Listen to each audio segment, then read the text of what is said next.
Take another photograph and document a life that's right.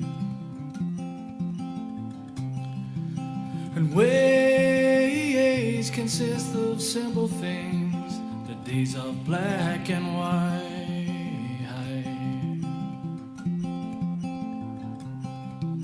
And faces from a humble past. What's the story there, you big bunch of bumperclats? Are you well? It's late at night, actually, as it happens. I've just finished the dinner service there, come home, gonna bang out a podcast because otherwise I won't get done. And disastrous night in the kitchen there with the new automated till system, like a la fucking Burger King with a screen, and it breaks down all the orders for you. Load of bollocks. Load of bollocks. Like, let's fucking take decades of a system that works and just fucking try and, make it automated and streamlined. And it's like, this is a disaster. So my head's wrecked, as it happens. I did say, like, in the last episode I was talking about not really... Sorry, I just got to do an audio check there. That I wasn't really feeling it, and I was having a hard time being motivated and productive and all. And I was attributing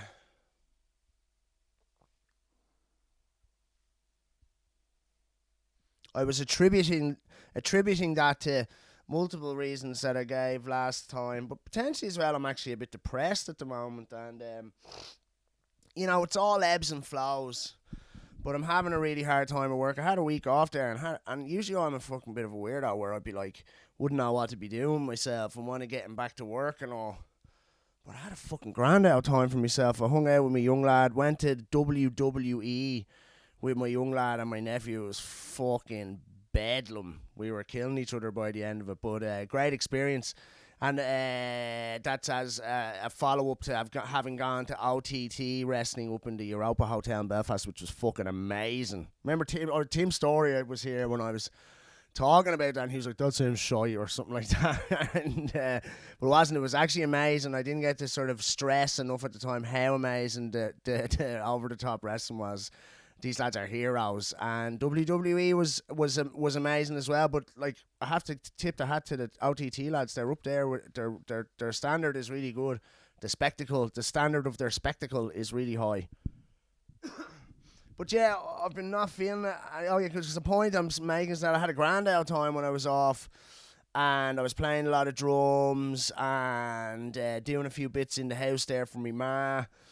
And I didn't want to go back to work. And usually I'd be dying to get back to work. And I wasn't feeling it. And I've been having a tough time the last few days. My fucking feet are killing me. I get these things on my feet that are so sore.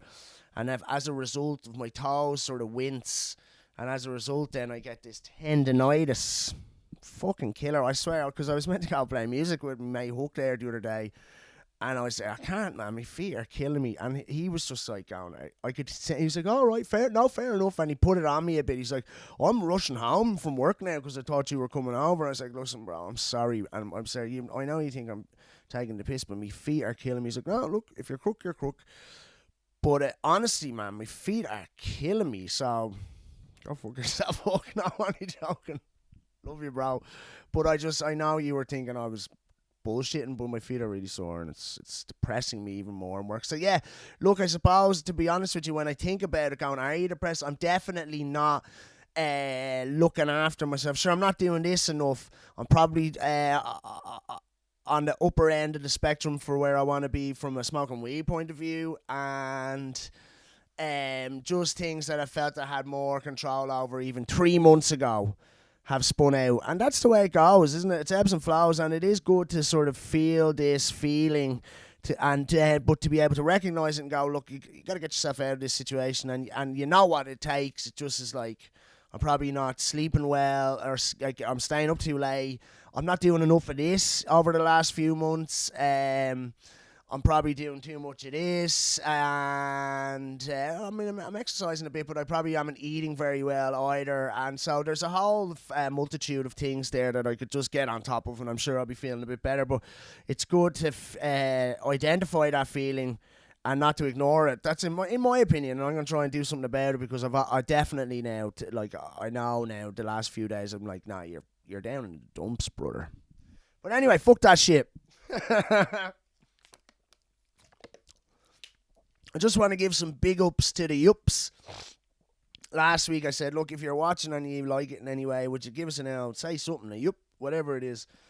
And my good friend, Ollie Allison, the Pizza King of Ireland, he said yup, and I want to say big shout out to Ollie, because I tell you, that's a solid human being who's always been really good to me and really encouraging of all the stuff that all the endeavours I've done over the years, and thanks, Ollie. And also, big up to a young man by the name of Jordan Temple, Brayhead, who always watches the podcast, and he's a super nice guy. He's a super interesting guy, and I'm sure he'll go far in life, because he's only a young lad and he's got a good head on his shoulders. But thanks, Jordan. Big up to yourself, and thanks for commenting and letting me know that you're still hanging in there with us, brother. And then another fiend who I don't know actually said, I really enjoyed that, and I think it gave me the feel. And fair play to you, brother, as well. I appreciate that, all right? Did anyone else see, I've spoken about a lad before on this podcast called Stephen Crowder, and he's sort of like a right-wing commentator, or certainly ultra-conservative, believes in the nuclear family and heterosexual nuclear family and sex after marriage and a lot of other conservative ideas. He's also a total gun nut, goes around like with guns on him as he does his podcast and all. And he's a bit of a douchebag, and I'm pretty sure I've said before that he's a bit of a douchebag, but he there's this thing, like his missus is after publishing, his ex-wife's after publishing this video of him like just berating her in this totally passive-aggressive, like, fucking douchebag way. And she was just like, I'll tell you what, mate, I've had enough of your shit. You can sling your hook. And he's going after her in a big way. And that, I don't even know if he even bothered even talking about that, because he's a whole wanker anyway, so fuck him. But, oh yeah, because did you see in America, I seen a thing that said over the 4th of July weekend, they had 16 mass shootings. And multiple people were killed, multiple people were injured throughout the whole country, and that would be the like 300, that would bring the total of mass shootings for this year up to like 370 or something, and that if it kept going the way it did, they would reach an all-time record of mass shootings of 679 mass shootings. That's just mass shootings. There's people killing, individual shootings happening all over. How many people does it take for it to be considered a mass shooting? Not that it takes away from or adds to any to the gravitas of the situation, and it's just mental, like, because obviously everywhere in the world there's loads of violence and thuggery and that sort of stuff, and arguments and confrontation, but only in America surely does that happen, where they just fucking shoot the fuck out of each other all the time, like, and then 600, nearly 700 mass shootings this year. And so, I mean, I understand, like, and I could understand being American and feeling that the First Amendment, is it the First Amendment, right, is or the Second Amendment, whatever it is, the right to bear arms is important, because like, it was born out of tyrannical leadership by the English, basically, during the colonial times in America and before the Revolution and the independence of said states. And obviously they look like there's tyrannical shit going on, and it certainly looks like, you know, something mental could happen in America, and fucking right, you'd want to have a gun or you're doomed. But then it's just like, that's only the case because there are so many guns, and because guns have always been a part of your culture, that you're too far into it probably now to get rid of them. But there's obviously some en masse mental health shit going on, or like, because that's sociopathic in nature, I suppose, just to get a gun and go, fuck it. You know what I mean? And in some cases, psychopathic, I suppose. But it's just mad, I suppose, that how they, you know, it's just like, look, you've got all them guns, more than anyone else in the world, and as a result of that, more people get shot than anywhere else in the world. And it's like, I understand their want for Second Amendment rights to a degree, but then I hate when it's just like, that's not why there's so many shootings. It's like, well, why is it then, you spaz? I watched this Joe Rogan episode with Robert F. Kennedy Jr. And I won't get into too much. I really, really like Robert F. Kennedy Jr. And he's running for presidency in America. And I will say this, I don't agree with every single thing that he says. And I do think, obviously, he has his own agenda or confirmation bias to fulfill, as we all do. All of us, every single one of us. Well, most of us. I definitely do. You know, we listen, we latch on to things that suit our narrative, you know what I mean? And it's not to say that those things aren't true, but just generally speaking. And I don't necessarily agree with everything he has to say, but I find most of what he has to say interesting, and I find him to be a most agreeable fellow. And the only thing I will say is that he's fucking obviously hates Anthony Fauci. And obviously, I hate or I dislike Anthony Fauci. I think Anthony Fauci probably deserves to be in jail. He's a guy who's made, like, I think billions or millions anyway from bioweaponry or like working for the Department of Defense, making fucking bioweaponry, and then goes on to conduct this kind of function shit. And even when Barack Obama said, because something escaped, and then a load of doctors wrote a letter to Obama saying this is dangerous shit, this kind of function stuff, and he said, alright, this has to go. And then Fauci moved it all over to China, and we know 100% that that's a fact now. But Robert F. Kennedy has, like, despises Fauci, and he has a book of The Real Anthony Fauci, and he talks about the AZT thing during the AIDS epidemic and how it was just killing motherfuckers, even asymptomatic dudes who didn't even know they had HIV, found out, started taking AZT and were dead in 2 weeks, stuff like this, you know. And then on and on and on. He fucking hates the guy, and unfortunately, he will take on arguments or narratives or points of view, perspectives, etc., that I wouldn't agree with, that are in a couple of cases a bit outlandish, and I think the only reason he's doing that is because it's the exact opposite, or it is, or if what he is saying is true, it is damaging to Anthony Fauci. And so, you know, but look, we're all flawed human beings, and apart from that, like, you're talking about a guy, an environmental lawyer who sued has hundreds of successful lawsuits against fucking corrupt, polluting companies, and it cleaned up the Hudson River. It was the worst. Like, it used to go on fire because it was so polluted, and now it's the most untouched ecosystem in the whole of fucking the North Atlantic, or blah blah blah, fucking blah blah blah blah blah blah.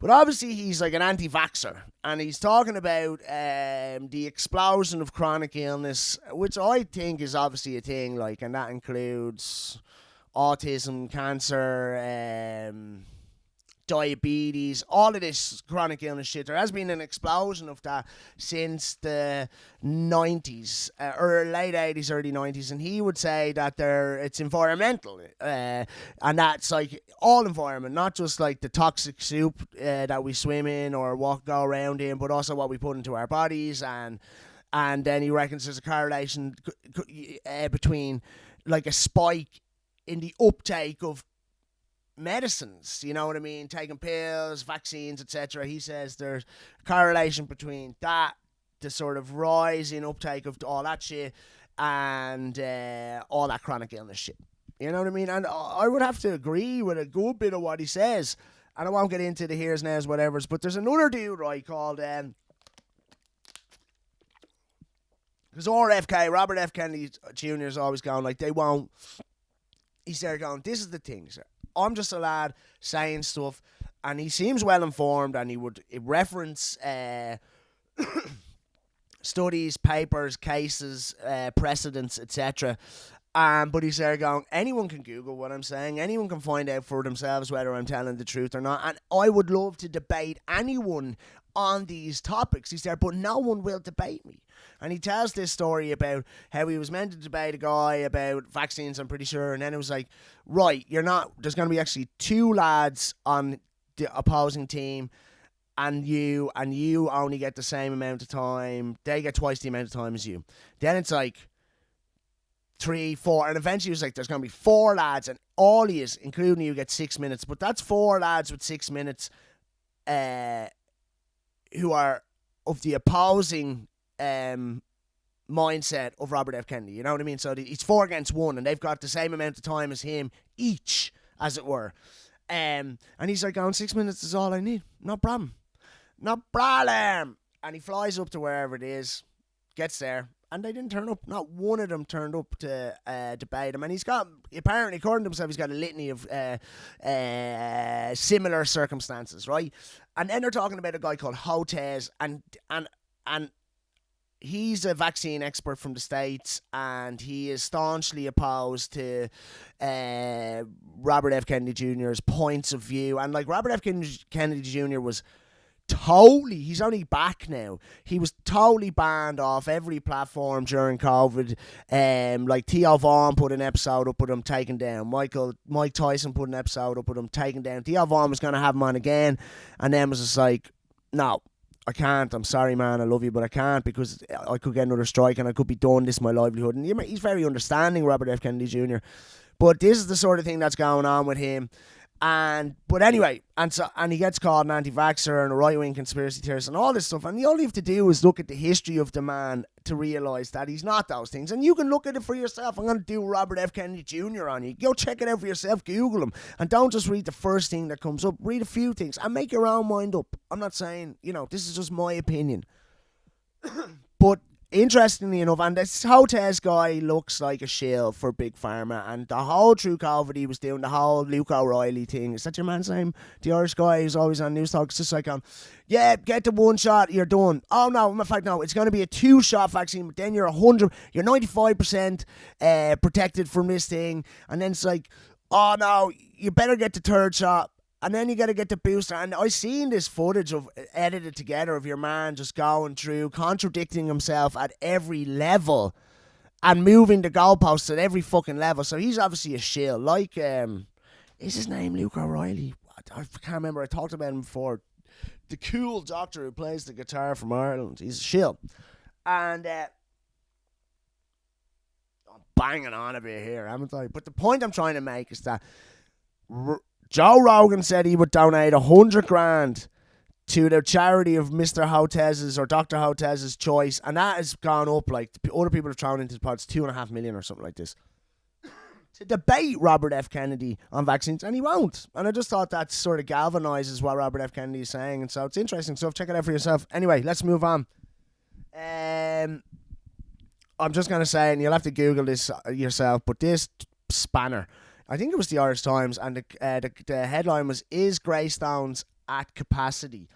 And it just went on, and your man, he runs Greystones Guide or whatever, and I don't even think he's from fucking Greystones, but he loves Greystones and the whole vibe. And look, it's just like, and the whole implication of this article is like how we're struggling for resources here in Greystones. Do you know we only have 3 cafes? And you're just like, what fucking planet are you people on? Go and Google that shit yourself. I'll show it here.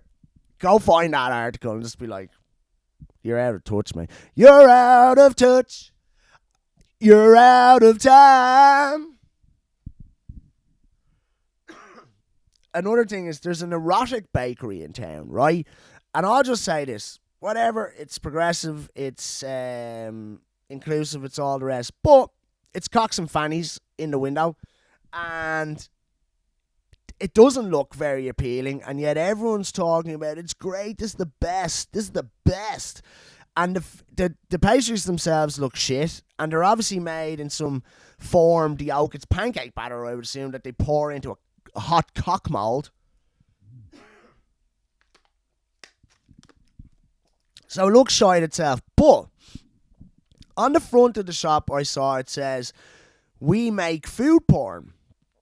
And it's right there on the sign, outside, on the street, people, whatever you think about that. But what I do think is interesting is that years ago, a restaurant opened up in town called Porn Dog, I think it was called.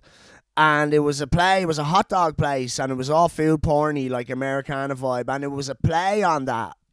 I'm pretty sure it was called Porn Dog, and it was a play on the term food porn. And it was only alright. I went, it was grand. But other parts of it were great, and I think it was those guys 360 or something they're called, who who'd set the place up and all, and they did Flash Harry's as well in Black Rock, I'm pretty sure. But anyway, there was uproar at the time from the left-leaning Dublin community. Una Mullally even wrote an article in the Irish Times how it was a disgrace that this restaurant with its big sign that said porn dog was allowed to have that sign, and that it was, that porn objectifies women and blah blah blah. And then when a progressive left erotic bakery opens and says right outside, we make food porn, it's not a problem. Anyway, let's move on. We're going to talk about a fiend called Yevgeny Prigozhin. Does anyone know who Yevgeny Prigozhin is? He's a lad who, as I understand it, went to jail in the 80s or something, was fucking doing, he was a chef or selling hot dogs or something, doing some food service business in the 90s when he met Vladimir Vladimirovich Putin, and fell in with him big time. Next thing you know, he's getting food contracts for the Russian military and shit like this. And he makes a fucking packet off of that. And then somewhere in and around 2014, he starts a company called Wagner. And it's basically a mercenary agency. And it's shrouded in secrecy. His connection to it is had always been denied, because it's technically illegal in Russia to use mercenary forces, as far as I understand it. Now, these lads have been kicking the fucking shit out of people, raping and torturing people all over Central Africa, other parts of Africa, Syria, and now they're in the Ukraine fighting. And that's who Yevgeny Prigozhin is. He is the director or whatever of Wagner. And they started off, as far as I understand, very small outfit designed to help the situation in the Ukraine, in the East Ukraine, I think, in the Donbass region, where the Ukrainian Azov battalion have been blowing the shit out of separatist Russians for years, 8 years or something like that. That was set up by the Americans. You can go and listen to a phone conversation. I forget her name, but she's Frederick Kagan's wife.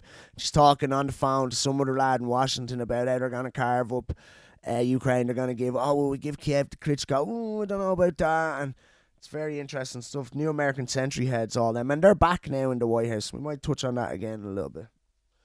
Someone sent me an article about a guy who was in the Wagner group, right?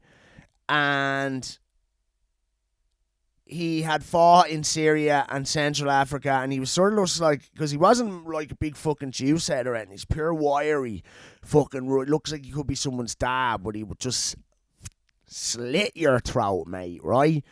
He wrote a book about, because it's all shrouded in secrecy, and that's not right, because we're heroes. We're fucking Russian heroes, and our family can't celebrate their fallen sons and fathers. We can't celebrate our fallen comrades because we don't even fucking exist. And these douchebags in the Russian military, they're getting all the credit for what we've accomplished. This is what your man's saying in his book, apparently. And then as I'm reading that, I think that was on the Friday, and I didn't see it in real time. It was a couple of days later. Then I see these Wagner lads with Yevgeny Prigozhin. They're staging a coup, and well, in fact, one thing I should say first, right, is that I've seen this documentary. That guy is also in this documentary. Now it's a Wall Street Journal documentary, so who knows? But it paints a pretty fucking grim picture of who these lads are and what they be getting up to in these places. And one of the very first scenes it says Corrections Colony number 6. It's in Russia. It's in this big fucking yard, right? Prison yard in the Corrections Colony number 6. And in the middle of the yard is your man Yevgeny Prigozhin in his fucking army fatigues, right? And he's going, You do not have anyone, and it's actually subtitles, and so I won't do the accent, but basically saying, you don't have anyone get you out of here alive. So I can get you out of here alive, but I can't guarantee that you will come back alive. And he's there going, we are going. He's telling them what the drill is. Like, you want to get out of prison here, lads? You come with me and Wagner. We're going to fucking smash faces in fucking the Ukraine. And he's there. And the other thing he says, like, this guy, he's just like, if you get there and you decide you don't like it, you get killed, basically, is what he said. He said, that's treason or whatever. He said, I would kill you for that. So think about this. You want to stay here, that's fine. But if you want to come with us, and they're just like, these lads are pumped. They're like, yeah, they're going on for shaking his hand. Thanks so much, man. You know? Fucking lunatics, like tall Russian inmates doing 25 to life. Just like, thank you, I can't wait to go over to Ukraine, kill fucking people, go to Syria, kill people. And then that's sort of like when it all started to become obvious, I suppose, because he's got the green light to do that. So he's obviously connected to the Russian government. And also, there's another video of him, like, where he's calling out by their names these Russian generals, going, give us the fucking ammunition. And he said, this is what happens when we've no ammunition. And in the background there's just all these dead lads and all. It's fucking heavy out. And he's there going, if you give me 70% more ammunition, we will have 70% less deaths. And it's just like, oh my God, he's going fucking mental. He's calling them cunts and assholes, and I'll fucking kill him. It's mad. You can see it, no problem. And so yeah, that doc, you really, I mean, it definitely had a lot of hardcore footage from these Wagner heads, and you're like, oh my God, they look fucking rock.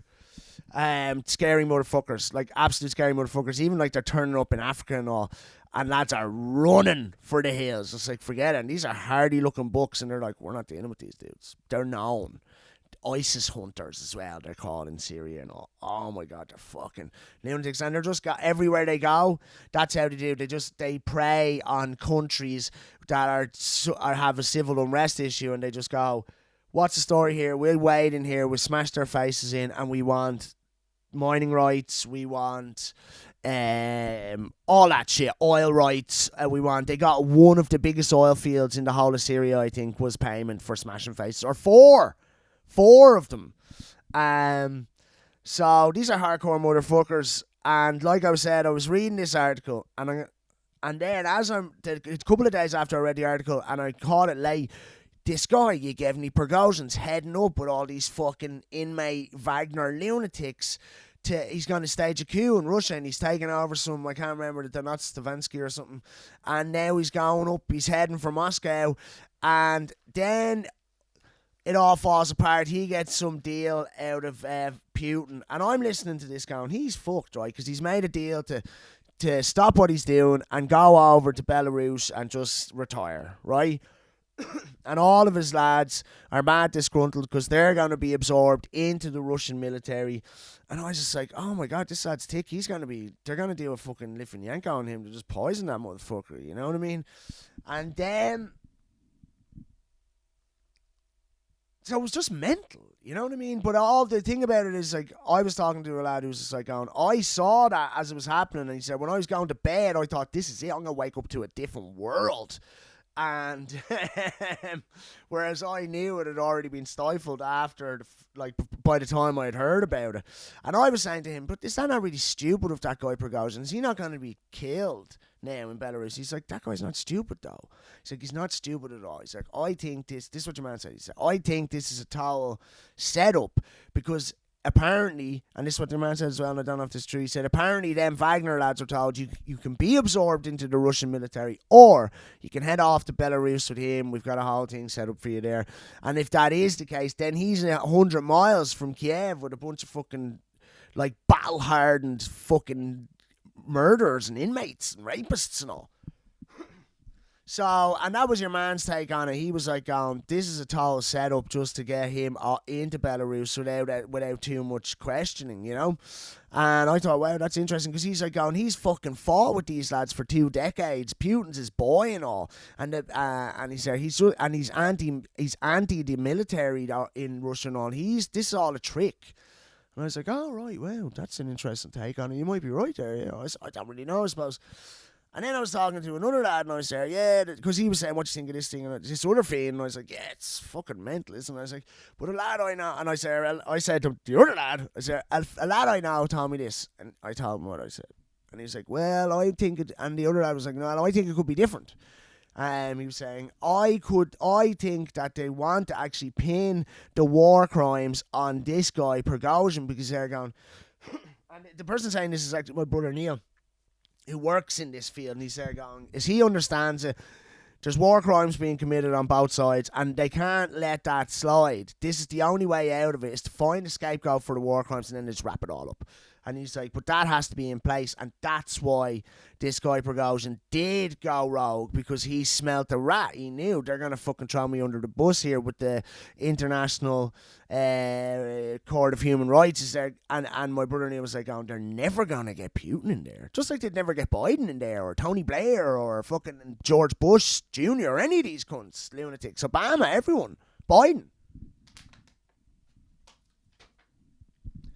Crazy stuff. You gave me Prigozhin's a tough motherfucker, scary motherfucker. Go check him out. Right, and then obviously we're going to have to talk about the Titan submarine. So, this is the story as we understood it at the time. It was just like, this submarine's gone down to look at the Titanic, and now they lost contact with it, and it's presumed just to be lost under the ocean, potentially 4 kilometers below the water surface. And they're gonna run out of oxygen in a few days, and every day it was like, the missing sub, and it basically was this trip. It was like 250 G's each to go down with Ocean Gate. They had this submarine and look at the Titanic. And then information starts to come out about that situation. It's just like, it was a British billionaire, I think, some French explorer, some Pakistani-born businessman, and his son, who's like 18 years of age. And like, fuck it, man. We're all thinking, isn't that? Because there's nothing in it. There's no seats or anything. You just sat on this flat floor, and it's tight as a motherfucker, and it's freezing cold, and you're probably not going to get found and all. And so it was, the whole time, it was just this big fucking sensational spectacle, like, and we're all thinking that'd be the worst way, and it would be one of the worst ways to die. And you're looking at your son going, I'm fucking after killing this lad. We're going to die here. I'm sorry, bro. I'm really sorry. I should never. And apparently the young lad was shit and it didn't want to go. Only went because it was Father's Day. Imagine you were the father. Happy Father's Day, you twat. You've after going down in this fucking submarine, you've fucked it all up, and now you're going to suffocate down here. Oh, so awful. I would never, in a million years, not for any unlimited amount of money, get in a submarine or on a spaceship. No way. No fucking way. That would be my worst nightmare, right? And then we find out, like, that the thing is actually potentially a bit, like, not cool. It's uncertified by anyone, which apparently is not mandatory, which is probably going to change. This is the first time people have ever died in a submersible since the 1960s, apparently. Like, you know, so far as outside of the military, like, you know, people have been making their own subs apparently since 1960, and no one has ever died in this way. And we hear that it wasn't certified whatsoever, and apparently there is a couple of bodies that could certify your the hull and the whole submarine, etc. And like, there a video before the whole thing came to a climax, there was a video surfacing on Instagram and that was just so morbid in retrospect or hindsight, because he was just like, oh, I got this from Radio Shack, and I got this is just a Logitech game controller that we fucking steer the thing with, and there's only one button on, and he's like, not too tricky, and you're just like, oh, bro, he's like, I got this in camper van world, and you're like, oh my god. And it's like punk rock, bare bones, minimalist to fuck, you know? So this goes on, right? This goes on for fucking 4 days. Sunday, Monday, Tuesday, Wednesday, Thursday, right? And then on the Thursday, it's like, oh, no, it imploded, right? And they found debris. And the interesting thing is James Cameron was just like saying, oh, because they heard in it. Okay, James Cameron was saying this. He said as soon as the comms and the tracker went at the same time, he was 100% sure, nearly 100% sure that there had been a catastrophic accident, probably an implosion. He said that there was a composite hull, which is not something that is usually done for submarines, and there were other issues pertaining to the design and construction of the submarine.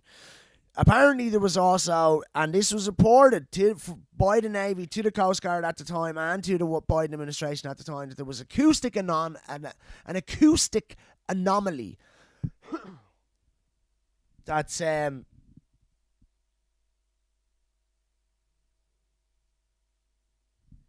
that would normally be attributed to something akin to an implosion or explosion. And it's interesting, and the other thing James Cameron said, as soon as that team from France came over and went down and went just slightly below where the last, where they lost contact with them, there would be the debris, and there in fact it was. And he said, I knew that would be the case, 100%. And so I suppose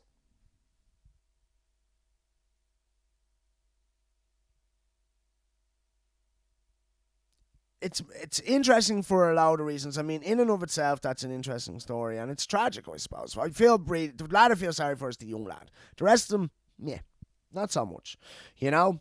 But the juxtaposition of this fact that it's like we are just like obsessed and everyone's so concerned about these 5 millionaires, apart from this young lad, let's take him out of the equation, for these 4 million and billionaires who have gone on folly in a fucking Dodge submarine down to look at the Titanic, and they can't even really fucking see it. They're pretty much looking at it on a screen inside the fucking submarine. It's ridiculous, right? And as that's happening, like, a boat sinks to the bottom of the ocean, the bottom of the Mediterranean Sea, I think, with 750 migrants on it, fleeing a situation that is created, if not perpetuated, by Western and allied interests and aggression and whatever, all that, the democracy, the spread of Western democracy. But anyway, it's just like, it's strange where our priorities lie in this situation. And then, and even myself, I'm like I said, that would be awful. I'm thinking about it, but like, how awful would it be to even have to get on a fucking boat with 749 other people fleeing a desperate situation, let alone the fucking, like, it's just crammed, let alone the thing sinking to the bottom of the sea. Like, it's just the fact that, you know, you get in, because even they get in, right, and they get bolted in from the outside. I was like, oh my god, who the fuck in their right mind, especially if it's a load of cash, is getting in that thing, right? But the other thing that was interesting is that people were saying stuff like, well, why did they keep this charade going for 5 days? If they 100% knew, well, you know, or more or less knew, because even they didn't let this thing called the Magellan Project, and the Coast Guard didn't do some other thing, because they pretty much knew. They had heard this acoustic anomaly, and probably, you know, apparently, according to James Cameron, anyone with a knowledge of the situation or submersibles would know that if you lost the comms and the other thing at the same time, that it's pretty much a catastrophic event that's taking place. And so why would they keep that story going? And again, it's like, this has happened before, and we've talked about it before. It's like, potentially they do that to distract us, and they just like, oh, well, don't tell them it's imploded, because we could get 4 or 5 days out of this that deflect from other news stories that we don't really want to know too much about. And there's actually a lot of them happened in that period of time. And because everyone starts racking off these things, and a lot of them are based in America, and I was like, I don't know what the fuck that is, and I know. So I just Googled a few, and a few I just had no. Like there was something about the Durham report, which is a testimony of this guy talking about the Russian collusion hoax or whatever. And I didn't look into that enough, but you could go look into that for yourself and tell me about it. Even the Durham report or the Durham testimony. But the other thing that was.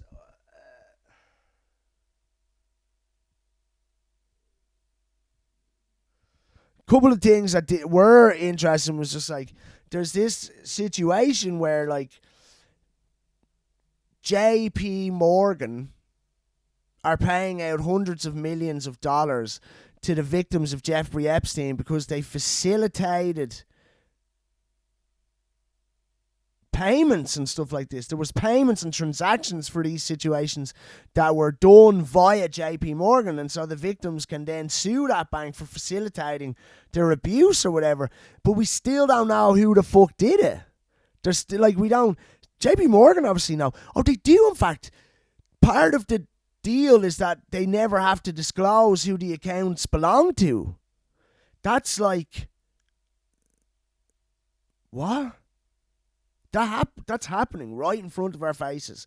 That JP Morgan are paying out loads of money to Epstein victims because they're liable in some way, and also they have the knowledge of who the other people apart from Ghislaine Maxwell and Jeffrey Epstein, like who those other people that were involved were, who these two were trafficking people to. JP Morgan know that, and now part of these is like a non-disclosure agreement is tied in with the compensation.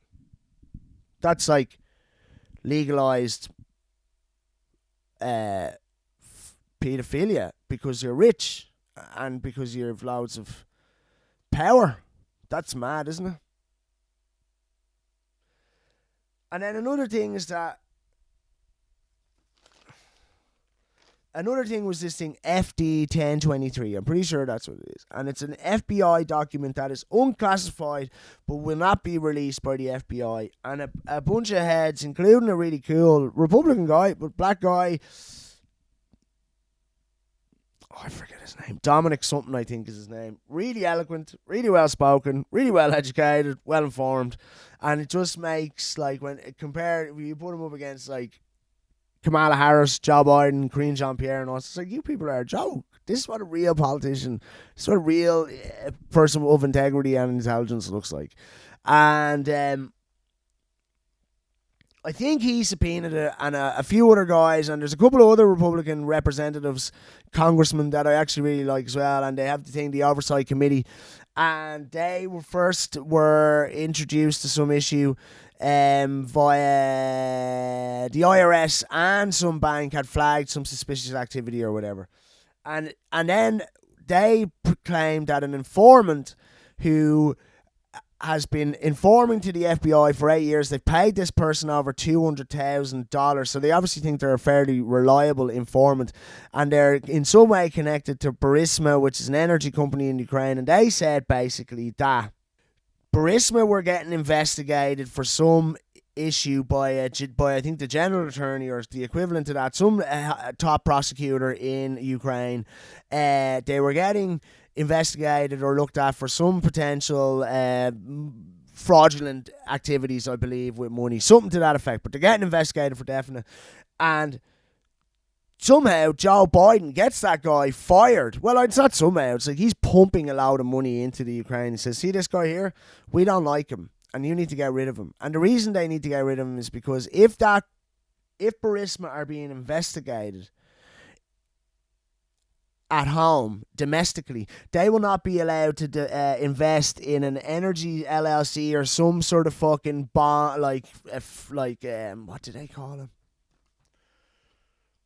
Some business opportunity within the energy field in the States. They will not be allowed to invest in said situation if they are being investigated domestically. So they get that guy who's investigating domestically fired by Joe Biden, and they pay and Joe Biden can do that because he's pumping literally billions into the Ukraine. So get rid of that cunt.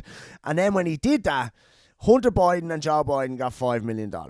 And that apparently is confirmed by this informant of who seems to be reliable, a long history of informing within the FBI, and obviously, but apparently there's also 15 phone conversations, 13 with Hunter Biden and 2 with Joe Biden, and this is like serious shit. Those ads took $5 million to get that guy fired so that this company, Burisma, could continue to invest in an opportunity in the States.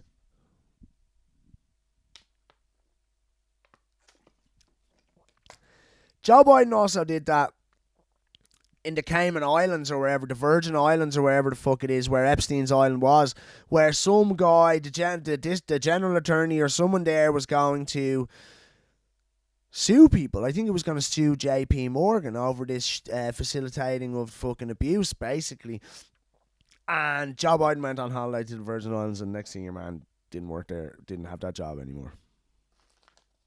So maybe those things and a litany of other things are designed, are being deflected by the sensational situation within the submarine that we know, in fact, has already been resolved, but it's not being reported that way. And that makes you think then, surely then that is evidence to support the idea that the mainstream media is just a tool for the establishment. And I think the same could be said here in this country. And talking about the mainstream media in this country, it's been kicking off. There's drama. I'm doing a fucking Kim Basinger in Fatal Attraction. Is that who it was? No. What's your one's name? I forgot her name. But anyway, that's going to annoy me now. The RTE scandal, huh? So we heard about a week or two ago that a situation with regards to some undisclosed bonus for Ryan Tubridy had occurred. And so basically, this is my understanding of the situation. A deal was struck because everyone had to do their bit because of X, Y, and Z, and Ryan Tubridy even took a pay cut maybe. But as that's happening on the big screen, backstage, RTE are now, this is tricky stuff, right? And of course it's tricky. It's convoluted. It's complex. And it is designed in that way in order to do a bit of fucking sleight of hand shit, right? So Renault had basically a sponsorship deal with RTE, and they would then... Part of that situation is that Ryan Tubridy would be paid €75,000 for 3 appearances a year for Renault. Like, he would turn up and go, "How are you ladies? I'm a twat." And that would bring his wage to 510,000, I think. I think he's on 435,000 flat. And this extra 75 grand a year would bring him up to 510. And I would just like to say from the offside is, how in the name of God could that man, that plank, that absolute tool, make over €500,000 as a TV and radio personality? He has zero personality in my opinion, and I can't get my head around that. How could he be paid that much money to do a job when he's shy, right? And that's always been a gripe of mine. I've always probably communicated that on this podcast off grid. But the thing that got everyone is that was undisclosed. That was not disclosed to the public, that he was getting that on top of his already outrageous salary.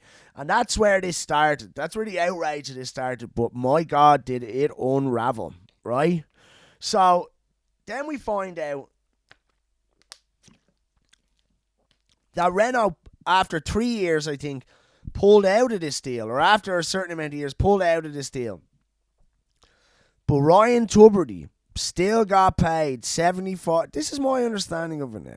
That he still got paid 75,000 a year, but now he's getting undisclosed within his take home. But now he's getting it from RTE, and he's actually getting paid. They're doing that via a barter account, right? And I will say this: that Ryan Tubridy's whole take on this is like the blame of this rests on RTE.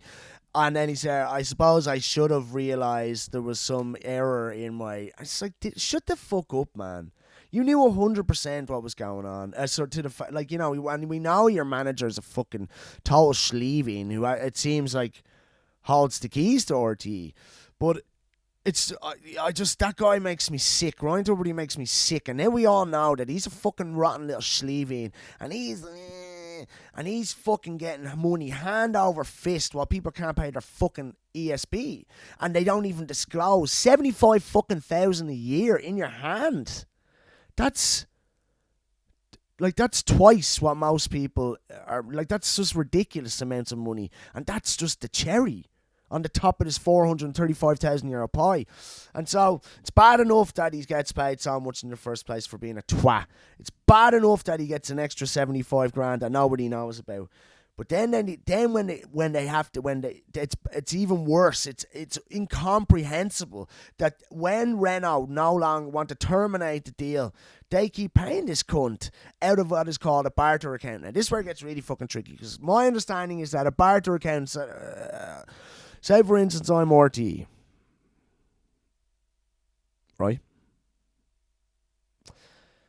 And the way, traditionally how the ad campaign deals will be done, it's like, this is what we want to do. We want to buy this much ad time over this much period of time, blah, blah. And they figure out all the parameters of the campaign, and a quote would be given, and they pay the fucking money up front, and then it's done, right? But now there's these new barter deals where they pay 50% up front, and 50% is put into a barter account, and then you can use that barter account for services, etc. I'm not 100% sure. It's really tricky and complex, but what we do know is that no one knows about these fucking barter accounts, right? Or this barter account, because it was one initially, and this is the one because they're paying Ryan Tuberty from one barter account, right? And then we start to hear things like, then the shit hits the fan. Then we find out that there's actually now 3 of these barter accounts. They have spent money in the region of €1.6 million on the most fucking outrageous shit. €138,000 on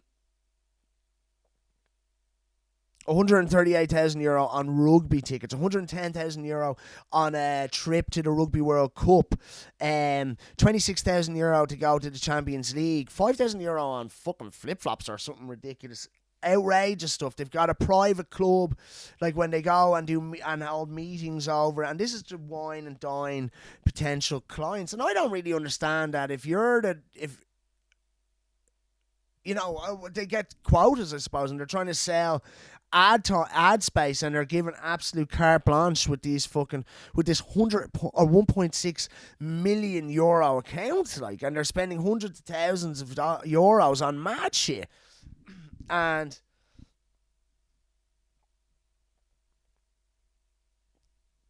they're up in front of the Oireachtas, and everyone's just there going, we don't know. The CFO was like trying to say he didn't even know how much he gets paid a year, and the guy, whoever he is, and I don't know who it was just like, going, hold on a minute, you've been asked and I expect an answer. He said, well, it's a bit personal. He said, I expect an answer. You are the chief financial officer from RT. You cannot sit there and tell me you don't know what you get paid. And after like a really awkward situation, he goes, well, well, my base is in around 200,000, but I do have a €25,000 car allowance or whatever the fuck. And you're like, hold on a minute, man. That's 500 quid a week. You get 500 quid a week in your hand cash for your car. I was like, that's what my car costs. You know what I mean? You're fucking spinning out here. And the mad thing about it is that, like, if you didn't pay your TV license $100, you go to jail for 24 hours. There's loads of stories of it. Even if you're in your 60s and 70s now, just Google no TV license jail. There's fucking countless stories, people going in 12 hours, 24 hours. And yet Ryan Tuberty's getting 750 TV license fees in his hand as a bonus every year for sucking cock. It's ridiculous. It's actually fraudulent because no one knows about this stuff. Chief Financial Officer doesn't know there's a big slush fund. They're fucking... And he even said himself, he's like, I think the Irish people have been wronged here. Like, surely this is it. And because the other thing is, apparently, if you work... Ryan Tuberty's getting 500 G's a year. There's other... like Claire Burns on some ridiculous amount of money. It's like, if your show is popular on RTE, you get absolutely the lion's share of the money from the whole RTE. If you're in the top brass, you're making fucking bank. But if you're like just doing other stuff within RTE, if you're working on shows that aren't massive shows, and that goes from directors to ADs to producers to runners to the talent, you get fuck all. You know what I mean? Lads doing if you're not pulling it down, and it's not that, and I understand that, like, it should be relative to the success of the project that you're working on, but it shouldn't be like then you can barely survive if you're not working on this really successful project. You know what I mean? It just totally, it's jobs for the boys. It's just like, we'll look after, this is the upper echelon of this situation. We're going to look after each other. And it's disgraceful. And it's disgraceful that they're putting people in jail for not paying their TV licenses. Even if you don't have a fucking TV, it's now a broadcasting license. And even if you think that the stuff that RTE put on is shit, and even if you think, like loads of people do, that RTE have a biased cover, like protests in a biased way, and always report like severely diminished numbers and these things to sort of diminish the credibility of said thing. Like, that's what they did. They did it during the water protests. They did it during the COVID protests. And many people don't pay their TV license for that exact reason. And some of those cunts end up in jail. Even if it's for 24 hours, it's like you probably have some level of criminal record. I don't know. But even if you're in your fucking 60s and 70s and all, and the whole time you're up there in hog heaven, fucking going to Ed Sheeran and fucking rugby every week and you know what I mean, sucking on the tea. It's fucking outrageous. It's out fucking outrageous, and I think 100% no one should pay their TV license this year. Tell them to go fuck themselves. Tell them to actually go and fuck themselves. Tell Ryan Tuberty, you can pay the fucking TV license, you cunt. Woo! I'm telling you, you can't stand for this shit. Their day is done. They have to go. That has to go. We should all go out there to fucking Donnybrook or wherever it is and rip the place apart. Repatriate all the shit and bring it. You know, I could do with a few bits and bobs from RTE. Let's fucking have at it. Apparently the trend in RTE is just like, if your head works there, you can just rob shit. And it's like €2,000 mic. Don't know where that went. You want to order another one, mate? And there's whole sound stages and editing suites and all this shit just not in use. They don't make it. And they actually make a shit ton of revenue, like serious revenue. And they pay themselves a fucking serious amount of money, and they pay, obviously the state gets a whole shit ton of money, and you can go to jail if you don't even watch the shit. Listen, I'll just say this. I'm an Irish broadcaster. If that's a broadcasting license and people have to pay it, I want a cut of that. I'm an Irish broadcaster. Go fuck yourself. Give me it. I want some. I want 50 quid a week. Mwah. Listen. Have a good time. Or with yourself, whatever you're doing. You mad hearers. Love you. Mwah. That's right. And ways consist of simple things, the days of black and white.